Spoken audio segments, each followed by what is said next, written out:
Prices were brought down by a certain amount. I'll tell you what the amount was in a second, but by a certain amount. And so at the beginning of the year to the end of the year, I actually brought them down. First time in 28 years it happened.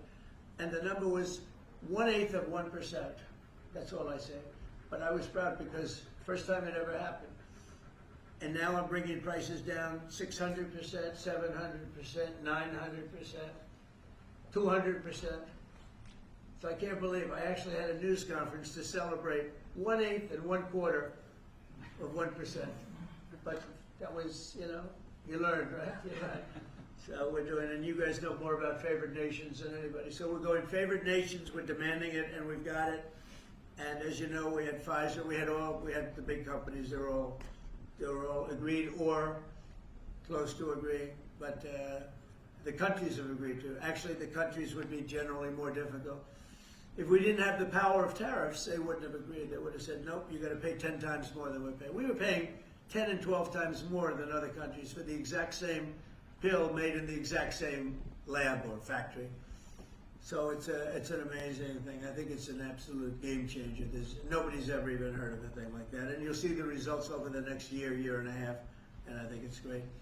So I'd like to ask a person who's really been fantastic. We'll ask a few of the people to say a few words. You're on international television, so don't get nervous.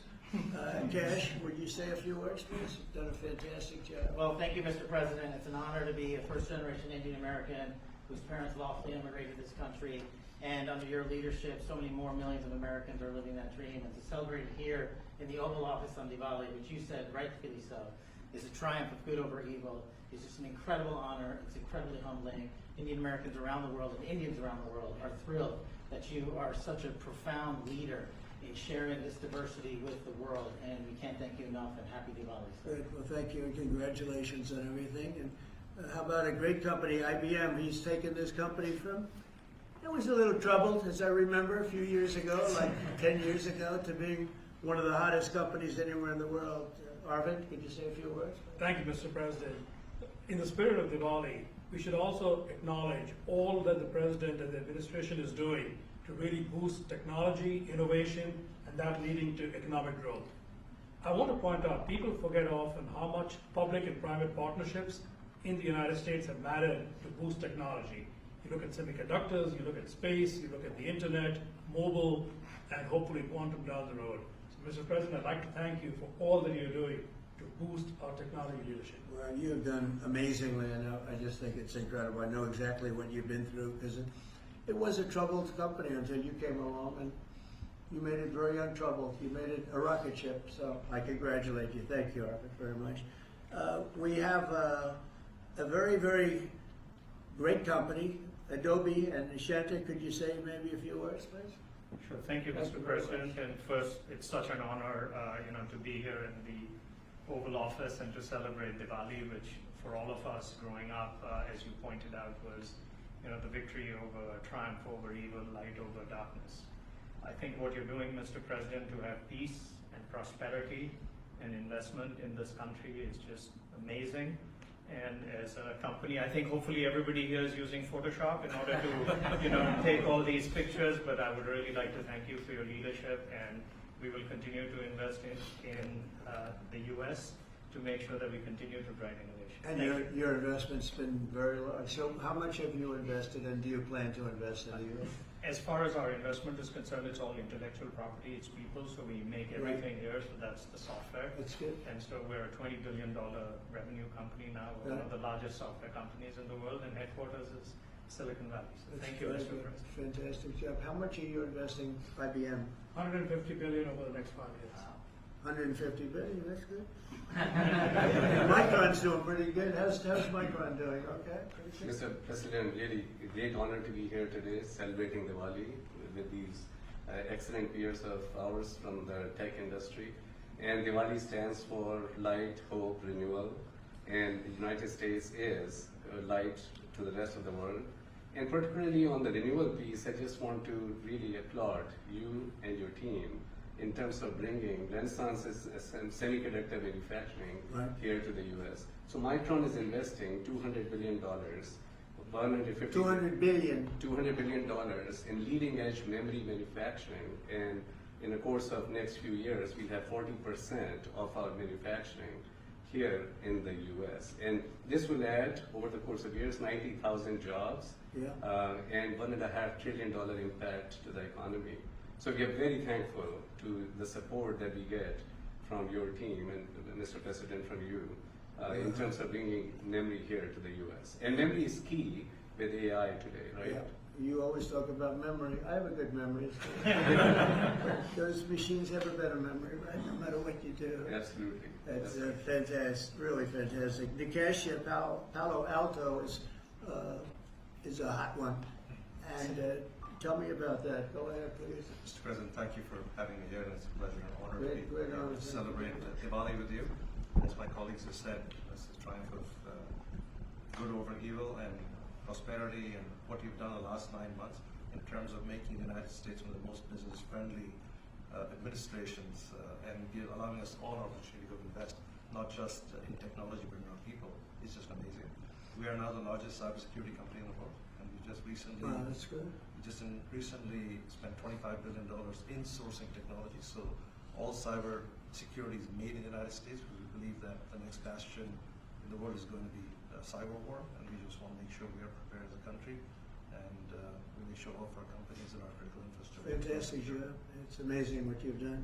And all of these people, to me, they mean two things. Big investment, but the big investment I like because of jobs. It's tremendous number of jobs that they've produced.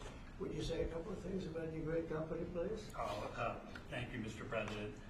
I'm with Stone Point Capital, private equity, which I'm sure you know, and Yep.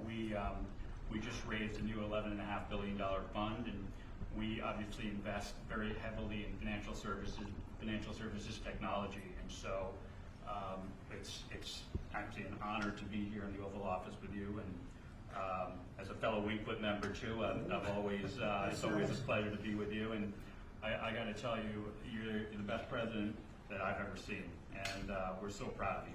Thank you very much. I'm glad I asked him to say that. Would you like to say something about the great job you're doing? Right here. Anybody back here?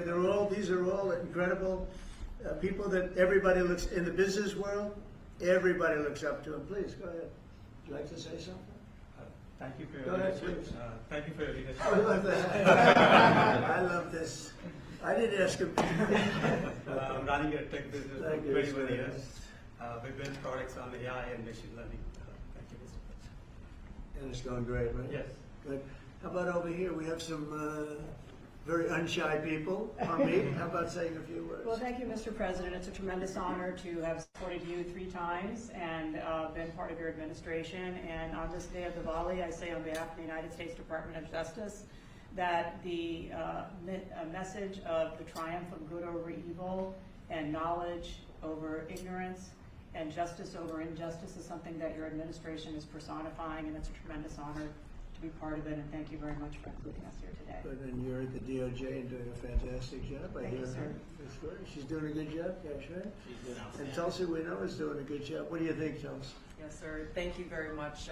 You are doing today what you have done throughout your time in service, is bringing people together from all across the country and all different backgrounds. And this day is, of course, very special to so many of us, because while it is the celebration of hope and light and renewal, we can never forget that the source of that hope, light, and renewal comes from God's love for every single one of us. And so today we celebrate God, His love, and the blessings that He has shared with all of us.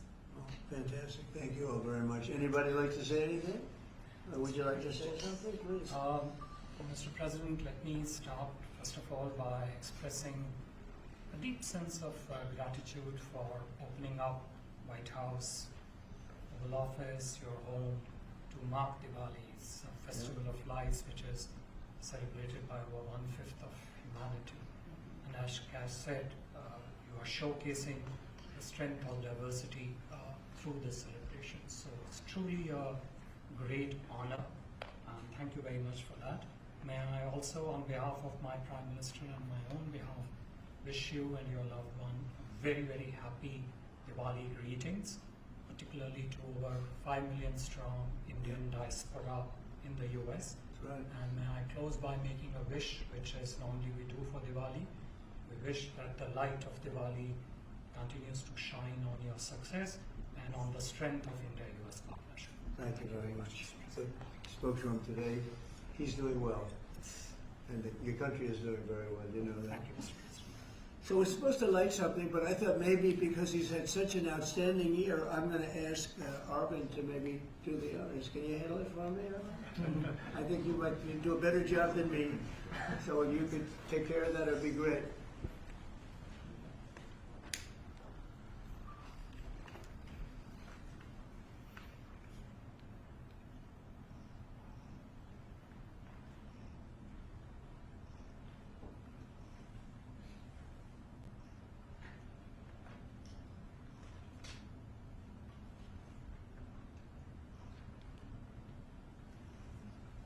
He's done a good job.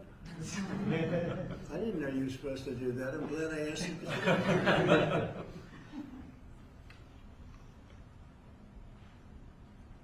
Would you like to come to the light?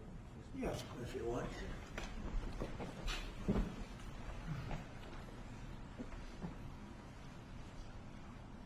Okay.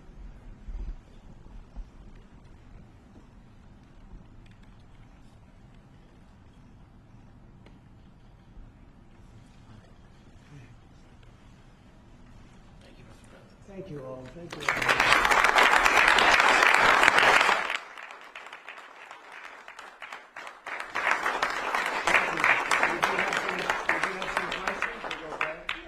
Mr. President, the meeting with Vladimir Putin is canceled or put on hold. Do you know what happened there, and does that affect your decision whether or not to send tomahawks? to Ukraine? No, I don't want to have a wasted meeting. I don't want to have a waste of time, so I'll see what happens. But we did all of these great deals, great peace deals. They're all peace deals, agreements, solid agreements, every one of them. But this one, and I said, go to the line of battle, the battlefield lines, and you pull back and you go home, and everybody takes some time off because you got two countries that are killing each other. You got two countries that are losing 5,000 to 7,000 soldiers a week.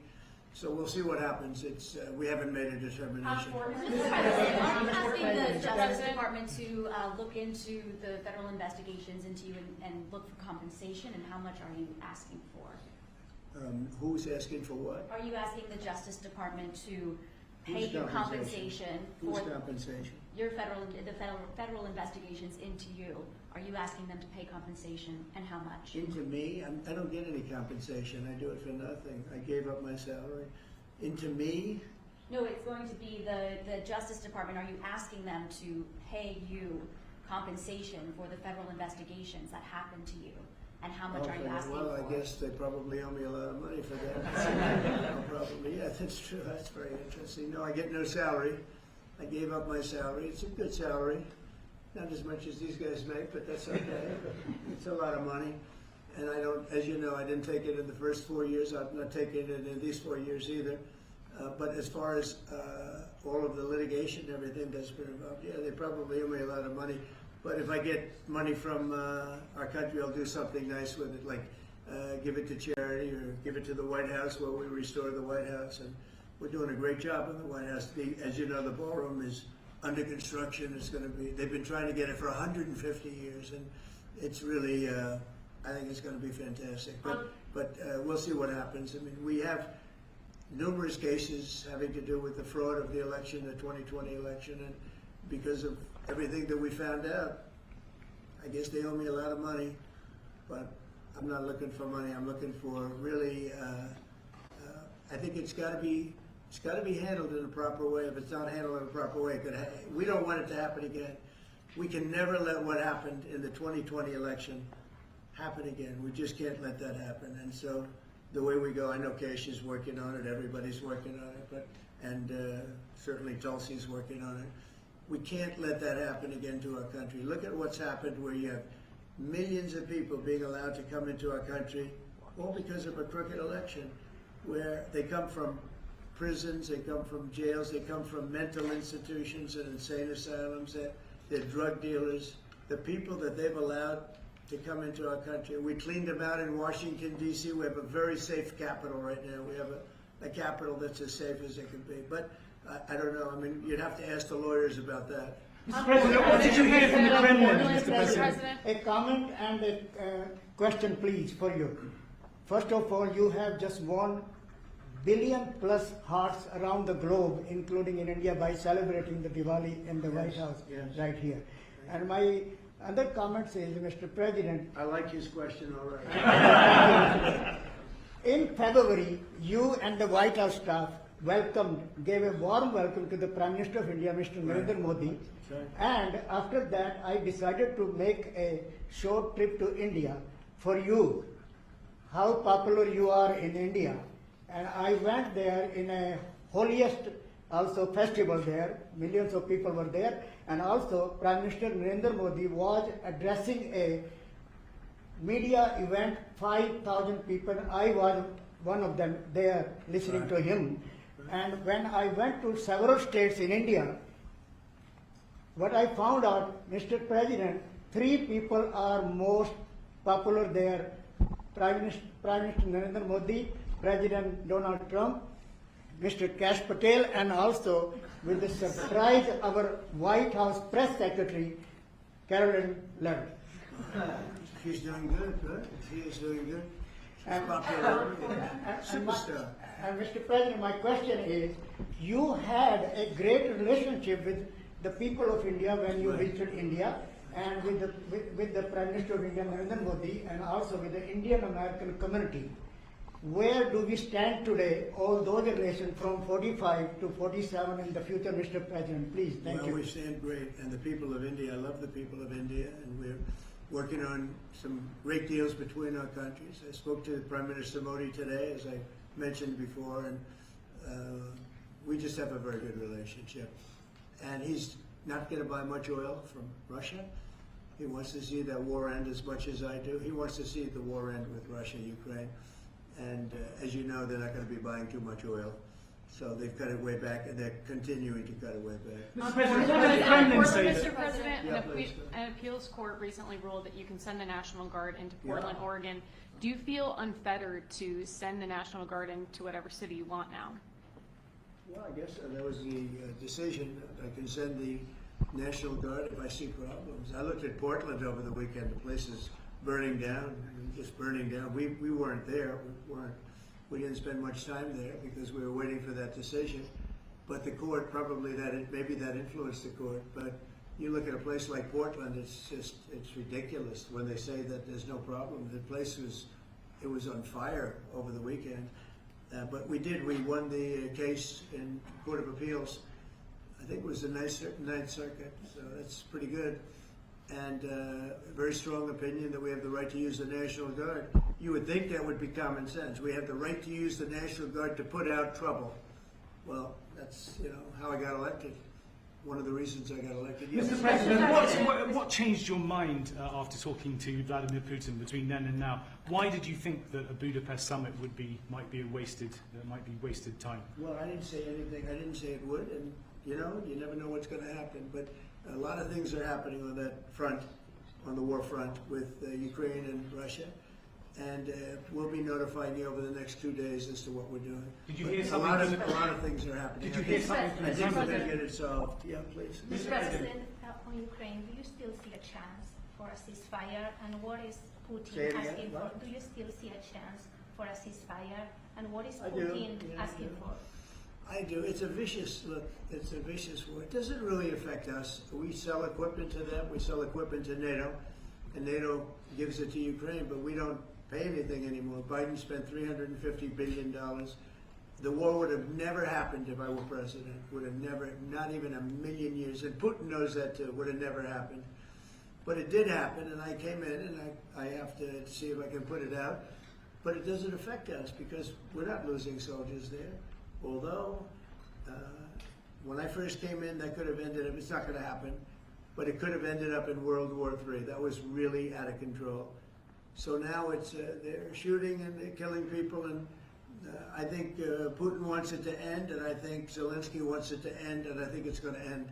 What is Mr. that? President, Is Mr. that President, a under that he reached Congress- out to you about meeting on the government shutdown? Will you meet with him before you leave for Asia on Friday? Well, I will actually, I'd love to meet with them. I just want them to open up the country first. You know, the country is so hot right now, and they've never voted against, you know, continuation. They've never voted against. They've never done that. They're doing this because they have Trump derangement syndrome. But I would love to meet. I would like to meet with both of them. But I set one little caveat. I will only meet if they let the country open. They have to let the country open. The people want to go back to work. They want to be served. They need the services of some people, and a lot of people need the money, the payroll. So I'll do it as soon as they open up the country. I'd like to meet So them. you won't meet with them, just to be clear, you won't meet with them until the government's open. The government has to be open, yeah. The government has to be Mr. open. You know how long it would take for them to do that? Just say, okay, government's open, that's it. There is nothing. How long They're do not you think negotiating. they'll go? What they're doing is saying they lost the negotiation when we got the great big beautiful deal done. They lost that negotiation. Now they're saying, well, we want to get some of the things we lost. But the problem is the things they lost are very bad for our country. We don't want to have people come over from all over the world, from prisons and all, and have them have their health care paid for. We want to take care of people that are American citizens and all. So they want $1.5 trillion of money to be wasted and jeopardize the health care of other people. We're not going to do that. So I would love to meet with them. We want the country open first. Mr. President, a new poll shows that if Curtis Sliwa dropped out of the New York mayoral race, then Andrew Cuomo would only trail Mondani by 4 points. Would you call Curtis Sliwa to drop out of the race so that can happen? Well, I looked at the polls, and looks like we're going to have a communist as the mayor of New York. It'll be very interesting. But here's the good news. He's got to go through the White House. Everything goes through the White House, at least this White House it does. And we'll have to see what happens. But if he dropped out, he's not going to win. And not looking too good for Cuomo either. But maybe, I don't know, if he dropped out, maybe Cuomo would have a little bit of a chance, but not much.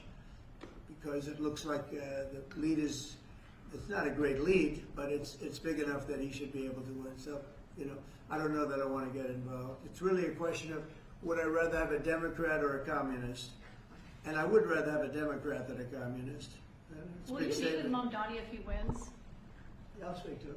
I President, think I'd have an obligation to speak to him, but you know, I love New York. I've always loved New York. I just can't believe a thing like this is happening. I left New York, and we had a mayor, de Blasio, who was a disaster, but when I left, it was sort of before he could really take hold. And boy, New York was a hot city, and now it's sad to see what's happening, frankly.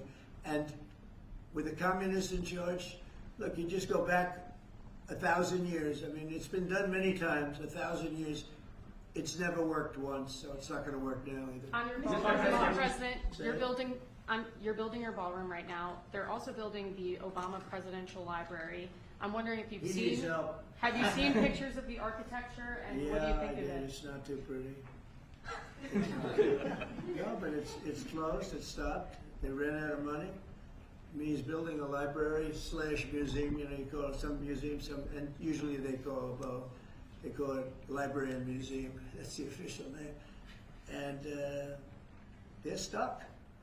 And he wanted only women and DEI to build it. Well, that's what they got. And the construction workers are standing out there and saying, we want to be able to build it. You know, I built a great building in Chicago, as you know, a big, beautiful building, one of the tallest buildings in the country. And we got it built very quickly, very well. And we used the construction workers of Chicago. They're great workers. They're great construction people.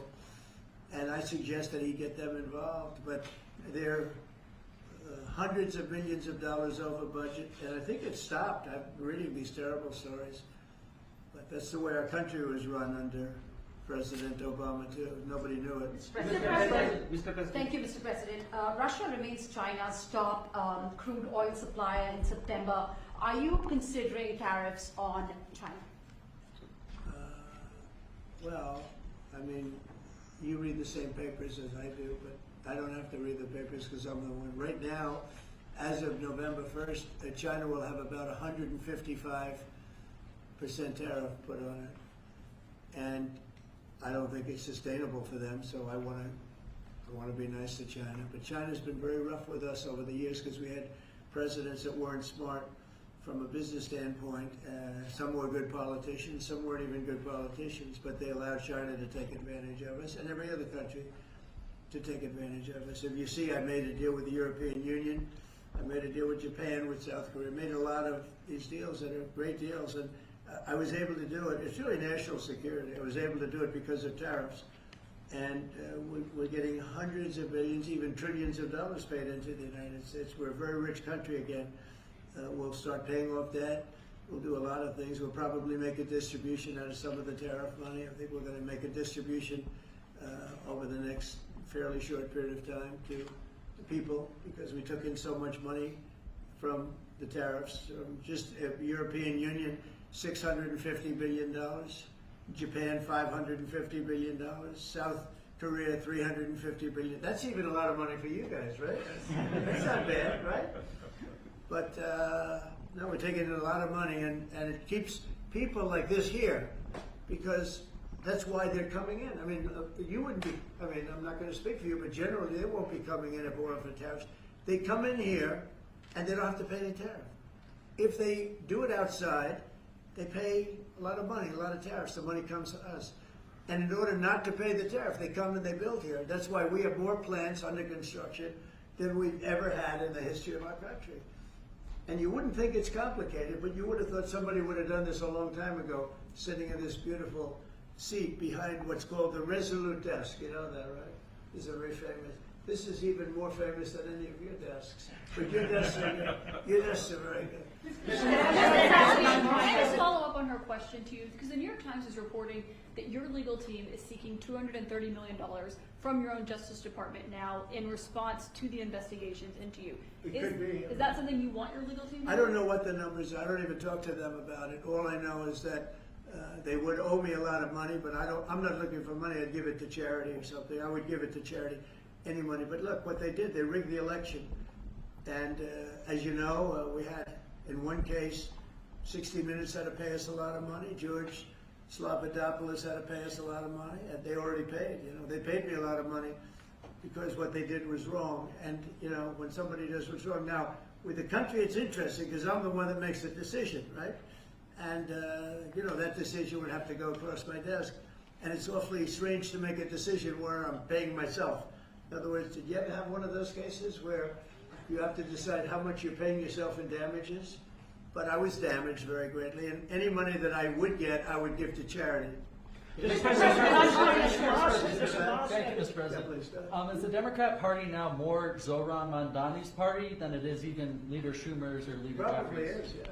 Look, I mean, maybe he'll run for president in 4 years. You have a communist president. That would be interesting, right? I don't see it happening. You know, I've always said you will never see, and I always talked about socialism, and you will never see a socialist so-and-so. And I was right. I say it in speeches. We will not have socialism in our country. And I was right. Communism, yes, but socialism. In other words, they skipped socialism and they went down to communism. No, he's a communist, and he's going to be maybe the mayor of New York. I don't know. Maybe, you know, polls are wrong, but these polls seem to be pretty consistent. But he would be, I would say he would be the leader of the party. It's not Schumer. Schumer's shot. He's shot. This poor guy, I feel sorry for him. I don't know him for a long time, but he's I think he's mentally gone. He's been beat up by young, radical lunatics. And I think Chuck Schumer is, he's gonzo. I really do. I think he's probably not going to run. It shows that he's losing in every poll. Now, this is hard. You know, he wants to meet with me. It's sort of hard to meet with a guy after I make a statement like that, but I'm just giving the facts. I think Chuck is probably finished. I know some people, Democrats, that would be good. Some good politicians and some, you know, reasonable people.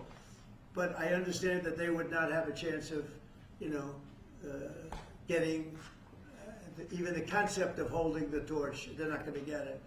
But they have some people that I really believe they're low IQ people. They're stupid people. And they seem to be leading the party. So we'll see what happens. Look, the Republicans are strong. We have great leadership. We're very strong in every way. and we're going to keep it that way. But we are really a strong party. You know, our party's grown magnificently. We've gotten, look at all the union votes I got. Nobody thought that was ever possible. Look at the election where I won popular, I won everything. I won all 7 swing states. If you win 3 or 4 swing states, you're doing great. I won all 7 by a lot. And I think the best thing when you look at districts, 2,700 versus 525. That's big. That's why the map shows all red. So we won in a tremendous landslide, and that's because people like our policy. I guess they like me, but they like my policies. Strong borders, good education, low taxes. You know, in the great big beautiful bill, we got the biggest tax cut in history. Not only no tax on tips, no tax on Social Security, no tax on overtime, we got the biggest tax cut in the history of our country in the bill that we just approved. And I think people see that and they like it, and that's why we're doing well, but they are not. They do not have leadership. Thank you very much, everybody. Thank you, guys. Thank you very much. Thank you, guys.